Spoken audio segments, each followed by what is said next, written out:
Instagram वाली बहू। सुंदरपुर नाम के शहर में सुशीला नाम की एक औरत रहा करती थी। उसे एक लड़की थी जिसका नाम था सानिया। सानिया कॉलेज जाया करती थी। सुशीला बहुत मेहनत करके पैसे कमाती और अपनी बेटी की पढ़ाई पूरी करती, लेकिन इस बात से अनजान रहकर सानिया अपनी ही धुन में मस्त रहा करती थी। सानिया कॉलेज के लिए दूसरे शहर जाया करती थी। उसे कॉलेज से घर आने तक लगभग 1 घंटा लग जाया करता था और उसी समय में वो अपना मोबाइल निकालकर उसमें कुछ गेम खेला करती थी। उसके कुछ दोस्तों ने उसे इंस्टाग्राम के बारे में बताया और सानिया ने भी वो ऐप अपने फोन में डाउनलोड कर लिया। अब दिन रात वो उसी ऐप पे रहने लगी। सानिया, थोड़ा काम भी कर लिया करो। कुछ दिनों में शादी हो जाएगी तो क्या करोगी? काम आना चाहिए या नहीं? अरे माँ, मैं काम भी करती हूँ और मुझे इतनी जल्दी शादी नहीं करनी है। अच्छा, मगर अभी के लिए काम करो और वो मोबाइल साइड पे रखो। ऐसा कहकर सोनिया उस मोबाइल को बाजू में रख देती है और अपना काम कर लेती है। ये देखकर उसकी माँ बहुत खुश हो जाती है। सोनिया दिखने में बहुत खूबसूरत होने के कारण इंस्टाग्राम पे उसके बहुत सारे फॉलोअर्स थे। उसे अपनी सुंदरता पर बहुत गर्व था। ऐसे ही एक दिन सुशीला के घर उसकी पुरानी दोस्त श्रावणी आई। दोनों एक दूसरे से बातें करने लगी। तुम सोनिया की शादी कब करने वाली हो? सोच तो रही हूँ, मगर उसका कॉलेज हो जाए, बाद में देखते हैं। हाँ ठीक है, मैं सोच रही हूँ कि मेरे भाई का बेटा है सागर। वो बड़े कंपनी में जॉब करता है और उसका परिवार भी बहुत अच्छा है। बाकी का तुम सोचो। चलो, मैं चलती हूँ। जी ठीक है, मैं इस विषय में सोचूंगी। ऐसा कहकर श्रावणी वहां से चली गई। अब सुशीला भी उस रिश्ते के बारे में सोचने लगी। तभी सानिया वहां आई। सुशीला उसे देखकर बोली, मैं सोच रही हूँ कि इस साल तुम्हारी शादी करवा दूँ। क्या माँ, आप भी हाथ धोकर पीछे लग गई है मेरे। अरे नहीं बेटा, मैं ऐसे ही बोल रही हूँ। मैं सोच रही हूँ कि अगर अच्छा रिश्ता आए तो देखने में क्या बुराई है। ठीक है। अब ऐसे ही बहुत दिन बीत गए। एक दिन श्रावणी ने सुशीला को फोन किया। अरे, मैंने तुमसे बात की थी ना मेरे भाई के बेटे के बारे में। मैं बात आगे बढ़ाऊँ क्या? हाँ चलेगा, तुम बात करो, मैं सानिया से बात कर लेती हूँ। ऐसा बोलकर सुशीला वहां आ जाती है और सानिया से शादी के बारे में बात करती है। अरे माँ, तुम फिर से वही बात लेकर बैठ गई हो। अरे बेटी, कब तक यूं नाना करती रहोगी? एक ना एक दिन शादी तो करनी पड़ेगी ना। हाँ, वो तो है माँ, मगर अब अगर मगर कुछ नहीं सुनूंगी मैं। लड़का अच्छा है, अगर तुम्हें पसंद आए तो ही बात आगे बढ़ाएंगे। ठीक है माँ, जैसा तुम चाहो। ऐसा बोलकर सानिया अपने कमरे में चली जाती है।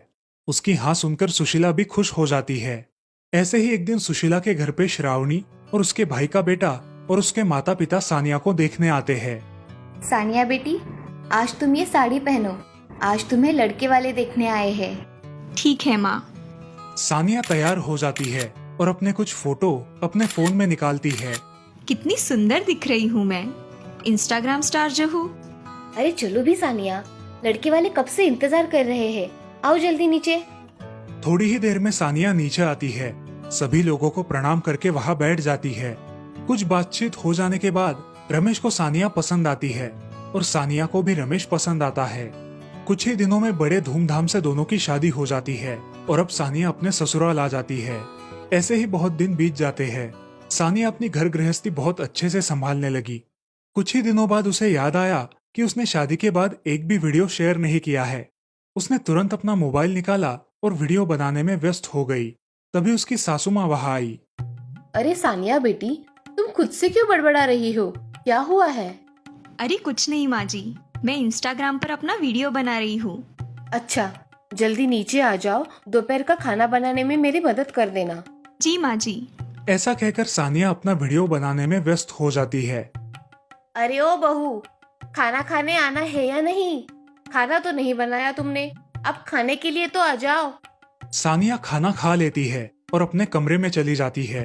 ये सब देखकर सास गुस्सा हो जाती है और शाम को जब रमेश घर आता है तब उससे कहती है, अरे आ गए बेटे। तुम्हारी बीवी तो आज पूरा दिन उस मोबाइल से ही चिपकी हुई है। कुछ काम होगा माँ। अरे वो वीडियो बना रही है ऐसा बोल रही थी। खाना बनाने भी नहीं आई। मेरे पैरों में दर्द हो रहा है, अब मैं नहीं खड़ी रह सकती। तुम बहू को बुलाकर खाना बनवा लो। मैं जाती हूँ अपने कमरे में। ऐसा कहकर सास अपने कमरे में चली गई। यह सब सुनकर रमेश बहुत परेशान हो गया। वो अपने रूम में गया और सानिया से कहा, सानिया, तुम कब से उस मोबाइल के चक्कर में पड़ने लगी? मैं पहले से ही मोबाइल यूज करती हूँ। क्यों, आप ऐसा क्यों पूछ रहे हो? नहीं, कुछ नहीं। खाना बनाओ, बहुत जोर से भूख लगी है। हाँ, मैं अभी जाकर खाना बनाती हूँ। ऐसे ही बहुत दिन चलता रहा। सानिया अपने मोबाइल के चक्कर में घर के सारे काम छोड़कर सिर्फ वीडियो बनाती रहती। ऐसे ही एक दिन सानिया दुल्हन की तरह सजी धजी देखकर रमेश ने उससे कहा, अरे वाह, मेरी बीवी तो आज कमाल की लग रही है। मैं इंस्टाग्राम क्वीन हूँ। मेरे बहुत सारे फैन फॉलोइंग है। तुम्हारे फैन फॉलोइंग से हमारा पेट नहीं भरता। तुम्हें समझ में नहीं आएगा। तुम क्या जानो इंस्टाग्राम फॉलोइंग? रमेश वहां से चला जाता है। सानिया वापस अपना काम करने लगती है। तभी उसके मन में विचार आता है, मैं एक वीडियो बना के इंस्टाग्राम पे डाल देती हूँ। मेरे फैंस को भी पता चलेगा कि मुझे क्या क्या काम करने पड़ते हैं। और बस सानिया एक नया वीडियो बनाना शुरू कर देती है। हे दोस्तों, मैं आपकी फेमस इंस्टाग्राम क्वीन सानिया बात कर रही हूँ। देखो, मैं दिन भर कितने काम करती हूँ, फिर भी आपके लिए ये वीडियो बनाती हूँ। आपका ऐसा ही प्यार बनाए रखना। इस तरह वो वीडियो बनाकर सानिया उसके इंस्टाग्राम पे शेयर करती है। उसके बहुत सारे फैंस उस वीडियो पर कमेंट करते हैं। देखते ही देखते वो वीडियो बहुत वायरल हो जाता है।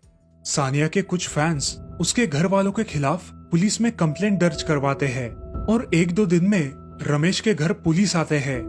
जी इंस्पेक्टर साहब, आप यहाँ कैसे? जी, इंस्टाग्राम क्वीन आप ही है ना? आपके घर वालों के खिलाफ हमें कंप्लेंट मिली है कि वो आपसे जबरन काम करवाते हैं। किसने की है पुलिस कंप्लेंट? आपके एक फैन ने की है मैडम।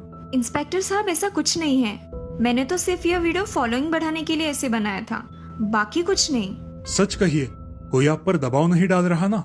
नहीं इंस्पेक्टर साहब, मैं सच कह रही हूँ। मेरे घर वाले बहुत अच्छे हैं। आप प्लीज यहाँ से चले जाइए। अच्छा ठीक है, मैं जाता हूँ। अगर कोई तकलीफ है तो थाने में कॉल कर दीजिए। जी इंस्पेक्टर साहब। सानिया को अपनी गलती समझ आ जाती है और वो अपने पति और सास से माफी मांगती है। माँ जी, मुझे माफ कर दीजिए, मुझसे गलती हो गई। अरे पगली, माफी मत मांग। मैंने तुझे माफ कर दिया, मगर आइंदा ऐसे वीडियो मत बनाना, समझी? जी माँ जी, और आप भी मुझे माफ कर दीजिए। मैंने माफ कर दिया, मगर आज के बाद वो फालतू वीडियोस मत बनाना। परिणाम तो देख ही लिए तुमने। उस दिन के बाद सानिया ने इंस्टाग्राम पे वीडियो बना के डालना बंद कर दिया और अपने परिवार के साथ हंसी खुशी रहने लगी। इस कहानी से हमें ये सीख मिलती है कि हमें अपनी जिंदगी में हर चीज सोच समझ कर करनी चाहिए।